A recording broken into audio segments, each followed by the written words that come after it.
Hello friends, நான் தான் உங்களோட ஏபி. இந்தியாவில் ஒரு மிகப்பெரிய ஒரு சேஞ்சஸ் நடந்துக்கிட்டு இருக்கு. என்னடா சேஞ்சஸ் நடக்குது அப்படின்னு கேட்டிங்கன்னா, எஸ், நம்மளோட மக்கள். ஸோ கிட்டத்தட்ட ஒருத்தர் இல்லை, 10 பேர் இல்லை, 100 பேர் இல்லை, 1000 பேர் கூட இல்லை, கிட்டத்தட்ட லட்சக்கணக்கான பேர் வந்துட்டு இந்த ஜியோ ஏர்டெல்லில் இருந்து பிஎஸ்என்எலுக்கு மாறி இருக்காங்க. இதுக்கு என்ன காரணம் அப்படின்றது பார்த்தோன்னா வந்துட்டு ஆப்வியஸ்லி ப்ரைஸ் சேஞ்ச் அது ஒரு காரணமாக இருக்கும்.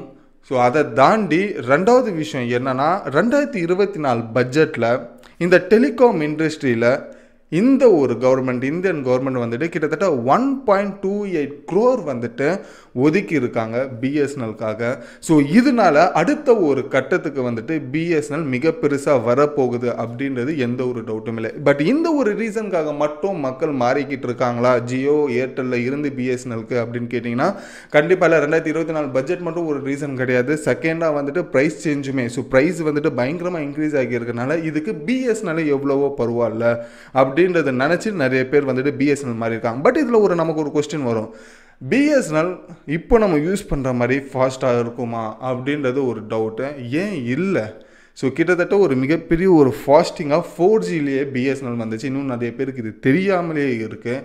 ஸோ அதை பற்றி தான் இந்த ஒரு வீடியோவில் தெரிஞ்சுக்க போகிறோம். அது மட்டும் இல்லாமல் நம்மளோட லைஃப்பில் கொஞ்சம் பின்னாடி திரும்பி பார்த்தோன்னு வச்சிங்களேன், இந்த டெலிகாம் இண்டஸ்ட்ரியில் இருக்கிற ஓனர்ஸ்லாம் வந்துட்டு நம்மளை எப்படி வந்துட்டு கொஞ்சம் கொஞ்சமாக டைவர்ட் பண்ணி இருக்காங்க, ஒரு அட்ராக்டிவான ஆஃபர்ஸை கொடுத்து நம்மளை எப்படி வந்துட்டு டெலிகாமை வந்துட்டு யூஸ் பண்ணுறதுக்காக அவங்களோட ஆதிக்கத்தை செலுத்தி இருக்காங்க அப்படின்றது தான் இந்த ஒரு வீடியோவில் ரொம்ப சிம்பிளாக ஷார்ட் அண்ட் ஸ்வீட்டாக பார்க்க போகிறோம். ஸோ வாங்க, பிஎஸ்என்எல் இது வரைக்கும் எந்த அளவுக்கான ஒரு அச்சீவ்மெண்ட்ஸ் பண்ணி இருக்கு, அந்த ஒரு அச்சீவ்மெண்ட்ஸை தாண்டி அவங்களோட எப்படி அந்த ஒரு ஃபால் அப்படின்ற ஒரு விஷயம் நடந்திருக்கு, இந்த ஜியோ ஏர்டெல் அப்புறம் வோடாஃபோன் இவங்க எல்லாருமே எப்படி ரைஸ் ஆனாங்க பிஎஸ்என்எல்லை தாண்டி அப்படின்ற ஒரு டெலிகாம் வாரை பற்றி தான் இந்த ஒரு வீடியோவில் தெரிஞ்சுக்க போகிறோம். ரொம்ப இன்ட்ரெஸ்டிங்கான ஒரு விஷயமா இருக்க போகுது.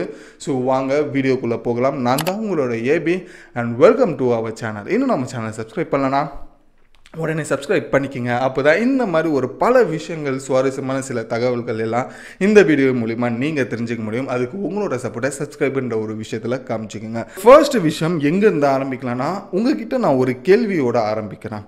முதல்ல இந்த வைஃபை இன்டர்நெட் அப்படின்றது கொண்டு வந்தது யார்? இந்த 3G நெட்வொர்க்ஸை கொண்டு வந்தது யார்?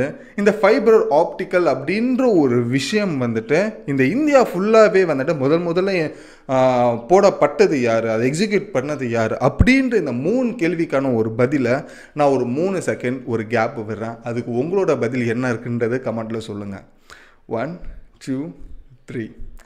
நீங்கள் பிஎஸ்என்எல் அப்படின்றது நினச்சிக்கிட்டு இருந்தீங்கன்னா அதுதான் சரியான பதில். ஏன்னா நான் சொல்கிறேன், பிஎஸ்என்எல் தான் 3G முதல்ல கொண்டு வந்தாங்களா, ஒயர்லெஸ் எல்லாம் கொண்டு வந்தாங்களா முதல்ல கேட்டிங்கன்னா எஸ், பிஎஸ்என்எல் தான் முதல்ல கொண்டு வந்தாங்க இந்தியாவுக்குள்ளே. அதுக்கப்புறமா தான் மற்ற எல்லா கம்பெனிஸுமே அதை கொண்டு வந்து மிக பெருசாக ஒரு டெவலப்புமே அதை பண்ணியிருந்தாங்க.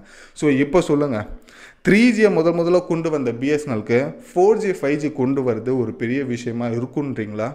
கண்டிப்பாக இல்லை. பட் அவங்களுக்கான ஒரு சில பட்ஜெட் அலோகேஷன்ஸ் வந்துட்டு அவங்ககிட்ட இல்லைன்றதுனால தான் அவங்க கொஞ்சம் ஃபாலோ ஆனாங்கன்றது தான் என்னோட பாயிண்ட் ஆஃப் வியூவிலையும் நான் சொல்கிறேன். பட் எல்லாமே அப்படியே இருக்கட்டும். ஸோ நீங்கள் கொஞ்சம் ஒரு விஷயத்தை யோசிச்சு பாருங்கள். 2013க்கு முன்னாடி, அதாவது 2010 2011 எல்லாத்துலேயுமே வந்துட்டு இந்தியாவில் கிட்டத்தட்ட இந்த டெலிகாம் இண்டஸ்ட்ரியை வந்துட்டு கிட்டத்தட்ட 4 பிளேயர்ஸ் வந்துட்டு மிக பெருசாக ஆண்டுகிட்டு இருந்தாங்க. அதில் ஃபர்ஸ்ட் வந்துட்டு Aircel, second Airtel, third Vodafone, fourth வந்துட்டு டாடா டோகோமோ. நடுவில் இந்த ஹட்ச் வந்தாங்க, யூனினார்ஸ்லாம் வந்தாங்க. பட் அவங்க எல்லாருமே அப்படியே போயிட்டாங்க. பட் இந்த 4 பிளேயர்ஸ் மட்டும்தான் இந்த இந்தியாவில் டெலிகாம் வாரில் வந்துட்டு ஒரு மிகப்பெரிய ஒரு லெஜெண்ட்ஸாக இருந்துட்டு இருந்தாங்க. இவங்க கூட 5வது ஆளாக பிஎஸ்என்எல் வந்துட்டு தாக்கு பிடிச்சிட்டு இருந்தாங்க. பட் இந்த 4 பேர் இந்த டெலிகாம் இண்டஸ்ட்ரியை ஆண்டுகிட்டு இருந்தாங்க. இவங்க சொல்கிறது தான் ரேட்டு. ஒருத்தன் ரேட் இன்க்ரீஸ் பண்ணாங்கன்னா இன்னொருத்தன் அதை விடவே ஒரு 10 ரூபாய் எக்ஸ்ட்ரா வச்சு விற்பான். ஸோ அதையுமே நிறைய பேர் வாங்கிட்டு இருந்தாங்க. எஸ்எம்எஸ் பண்ணுமா, 1 ரூபா பிடிப்போம். எஸ்எம்எஸ் ரோமிங் போது, ஊரை விட்டு வெளில போகிறீங்களா, ரோமிங்கு காசு 1 செகண்டுக்கு 1 ரூபா பிடிச்சாங்க. யாருமே அதை மறக்க மாட்டோம். இன்டர்நெட் நீங்கள் ஒரு 5 நிமிஷம் இன்டர்நெட் யூஸ் பண்ணிங்கன்னா கிட்டத்தட்ட உங்கள் ஃபோனில் இருக்கிற 40 ரூபா 50 ரூபா காலி ஆகும்.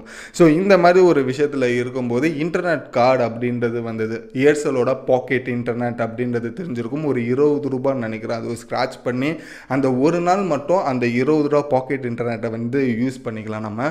ஸோ அந்த மாதிரி இருக்கும்போது அப்போ இது 2Gயாக இருந்தது. ஒரு பேஜ் கூகுளில் ஓப்பன் ஆகிறதுக்கே கிட்டத்தட்ட ஒரு 5 நிமிஷமாவது ஆகும். அந்த டைமில் அது ஒன்று இருந்தது. அதுக்கப்புறமா இந்த பாக்கெட் இன்டர்நெட் பேக் வந்ததுக்கு அப்புறமா நிறைய பூஸ்டர் கார்ட்ஸ் வந்துட்டு ஏர்டெல் அதுக்கு ஈக்குவலாக விட்டாங்க.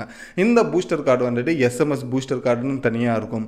அதே போல் வந்துட்டு டாக் டைம் பூஸ்டர் கார்டு அப்படின்றது தனியாக இருக்கும். ரோமிங் பூஸ்டர் கார்டு அப்படின்றது தனியாக இருக்கும். ஸோ இந்த மாதிரி ஒரு விஷயங்கள் பூஸ்டர் கார்டை நோக்கி போயிட்டு இருந்தாங்க. நம்மளுமே வந்துட்டு சரி காசு கம்மியாக கிடைக்கணும், கம்மியாக நம்மளை விட்டு போகணும்னு சொல்லிட்டு பூஸ்டர் கார்ட்ஸை பயன்படுத்த ஆரம்பித்தோம். அதாவது 50 ரூபா ரீசார்ஜும் பண்ணுவோம். அதே போல் 100 ரூபா கொடுத்து பூஸ்டர் கார்டை வேறு அதிகமாக போடுவோம். ஸோ அந்த 100 ரூபா பூஸ்டர் கார்டு சேர்த்து இந்த 150 ரூபா இந்த டாக் டைமும் சேர்த்து ஒரு செகண்டுக்கு 1 ரூபா போகிறத தாண்டி ஒரு செகண்டுக்கு 1 பைசா போகிற மாதிரி வந்துட்டு நம்ம மாற்ற ஆரம்பித்தோம். ஸோ அதுக்கப்புறமா எக்கச்சக்கமான காசு நம்ம ரீசார்ஜுக்கே செலவு பண்ணிட்டு இருந்தோம் 2013 வரைக்கும். ஸோ 2013க்கு அப்புறமா ஒரு கேம் சேஞ்சர் ஒருத்தன் வந்தான். அவன் தான் ஜியோ. ஸோ இந்த 2013-14 அப்படின்ற ஒரு விஷயத்தில் வந்துட்டு நீங்கள் எதுக்குப்பா எதை தொட்டாலுமே வந்துட்டு காசு கொடுக்குறீங்க ரீசார்ஜுக்கு எல்லாத்துக்குமே, உங்களுக்கு நான் சிம்மே ஃப்ரீயாக தரேன், உங்களோட ஆதார் கார்டு மட்டும் நீங்கள் கொடுத்து நீங்கள் சிம்மை வாங்கிக்கலாம். அதே போல் வந்துட்டு நீங்கள் எவ்வளோ வேணாலும் இன்டர்நெட் ஃபஸ்ட்டு நீங்கள் யூஸ் பண்ணிக்கலாம், ஃப்ரீ இன்டர்நெட் அப்படின்றது சொல்லிட்டான். ஸோ அதே போல் வந்துட்டு எஸ்எம்எஸோ ஃபோன் கால்ஸோ நீங்கள் எவ்வளோ வேணாலும் யாருக்கு வேணாலும் நீங்கள் பேசலாம் அப்படின்னு சொல்லிட்டான். ஸோ அந்த சொன்னதுக்கு அப்புறமா ஜியோ அப்படின்ற ஒரு விஷயம் பல மத்தியில் வந்துட்டு பயங்கரமாக ஃபேமஸ் ஆயிருந்தது. எல்லாருமே டக்குன்ட்டு இந்த வோடாஃபோன், ஏர்செல் எல்லாத்துலேயுமே வந்துட்டு டக்குன்னு ஜம்ப் அடித்து ஜியோ பக்கம் போக ஆரம்பித்தோம். பட் அந்த ஜியோ வந்ததுக்கு அப்புறமா தான் நம்ம ஊர்லேயுமே வந்துட்டு மிகப்பெரிய யூடியூபர்ஸ் எல்லாருமே வந்துட்டு வளர ஆரம்பித்தாங்க. சில பேர் அந்த யூடியூப்காக வந்துட்டு பயன்படுத்திக்கிட்டாங்க, சில பேர் வந்துட்டு அவங்களோட பர்சனல் யூஸ்க்காகவுமே அந்த இன்டர்நெட்டை யூஸ் பண்ணிக்கிட்டாங்க. ஸோ இதில் தான் இன்டர்நெட் அப்படின்ற ஒரு விஷயம் வந்துட்டு எவ்வளோ எளிமையாக வந்துட்டு ஈஸியாக கிடைக்குது அப்படின்றது மக்களுக்கு புரிய ஆரம்பிச்சது. இவ்வளோ நாள் வந்துட்டு நம்மளை ஏர்டெல், டாடா டொக்கோமோ இவங்க எல்லாருமே, வோடாஃபோன் எல்லாருமே ஏமாற்றிக்கிட்டு இருந்திருக்காங்க. ஜியோ தான்பா பெஸ்ட்டுன்னு சொல்லி அன்றைக்கி நம்ம ஜியோவை வந்துட்டு கொண்டாடிட்டு இருந்தோம்.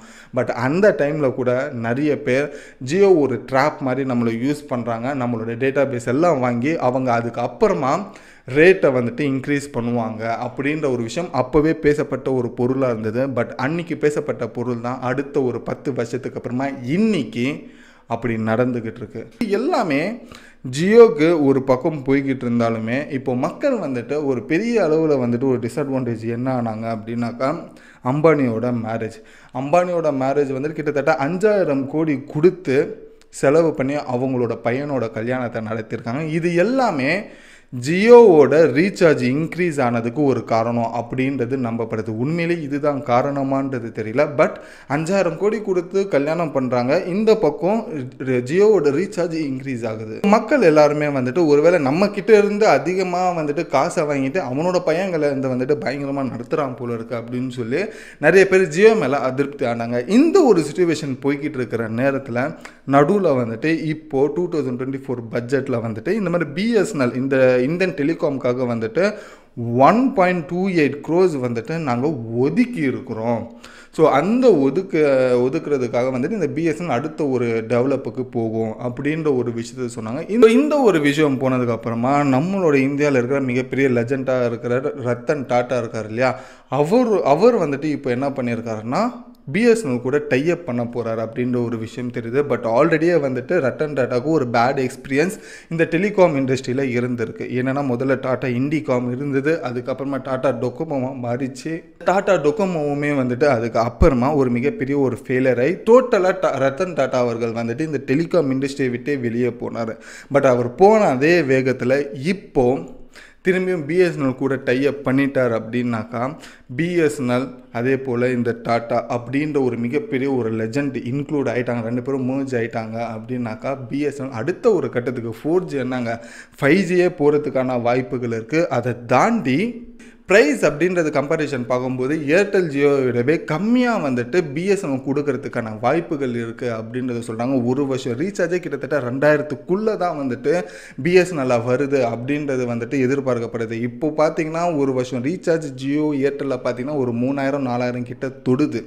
பட் இப்போது அதை பொறுத்த வரைக்கும் 2000க்குள்ளேயே வரதுக்கான வாய்ப்புகள் பிஎஸ்என்எல்ல இருக்குது அப்படின்றது சொல்கிறாங்க. ஸோ இதனாலேயே இந்த ஜியோ ஏர்டெல்லாம் பயங்கரமாக கொள்ளையடிக்க ஆரம்பிச்சிட்டாங்கப்பா. ஸோ அதனால் நம்ம எல்லாருமே பிஎஸ்என்எலுக்கு மாறலான்னு சொல்லிட்டு பிஎஸ்என்எலுக்கு பல லட்சம் மக்கள் வந்துட்டு மாறிக்கிட்டு இருக்காங்க அப்படின்றது சொல்லப்படுது. ஸோ இதை தாண்டி இப்போது ஃபைனலாக பிஎஸ்என்எல் பாதாளத்தில் இருந்த அந்த பிஎஸ்என்எல்லை இப்போ இந்தியா மக்கள் எல்லாருமே கையை கொடுத்து திரும்பியுமே தூக்க ஆரம்பிக்கிறாங்க. ஸோ பிஎஸ்என்எல் ஒரு கிட்டத்தட்ட இந்தியாவோட ஒரு அட்டாச்சான ஒரு நெட்வொர்க் தான் சொல்லணும். அது ப்ரைவேட் செக்டரில் ஒரு கவர்மெண்ட் செக்டருக்குள்ளே இருக்கிற ஒரு விஷயம். ஸோ இப்போது எல்லாருமே எதிர்பார்க்கப்படுற ஒரு விஷயம் என்னென்னா, பிஎஸ்என்எல்லை இந்தியன்ஸ் காப்பாற்றுறாங்களா இல்லை இந்தியன்ஸை பிஎஸ்என்எல் காப்பாற்றுதா அப்படின்றது ஒரு கேள்வி தான். ஸோ உங்களுக்கு பிஎஸ்என்எலோட எக்ஸ்பீரியன்ஸ் இருந்ததுன்னா அது எப்படி இருக்கும் அப்படின்றதையும் கமெண்ட்டில் சொல்லுங்கள். ஸோ நீங்கள் பிஎஸ்என்எல்ல சேஞ்ச் ஆகிறதுக்கான ஒரு தாட் இருக்குன்னா அது ஏன் இருக்குது அப்படின்றதையும் கமெண்ட்டில் சொல்லுங்கள். இல்லைப்பா நான் ஜியோ ஏர்டெல்லே நான் இருக்கிறேன் அதுதான் பெஸ்ட்டாக இருக்குது அப்படின்னீங்கன்னா அது ஏன் பெஸ்ட்டாக இருக்குன்றதையும் கமெண்ட்டில் சொல்லுங்கள். நானும் படித்து தெரிஞ்சுப்பேன். ஏன்னா உங்களோட கமெண்ட்டை ஒவ்வொருத்தையுமே நான் வந்துட்டு படிச்சுக்கிட்டு இருக்கேன் பர்சனலாகவே. ஸோ இந்த ஒரு இன்ஃபர்மேஷன் உங்களுக்கு பிடிச்சிருந்தா லைக் பண்ணிக்கோங்க. இன்னும் நம்ம சேனல் சப்ஸ்கிரைப் பண்ணலன்னா உடனே சப்ஸ்கிரைப் பண்ணிக்கோங்க. இதோட இந்த வீடியோ முடிச்சுட்டு நானும் கடையை மூடிட்டு கிளம்புறேன். Until then bye bye AB.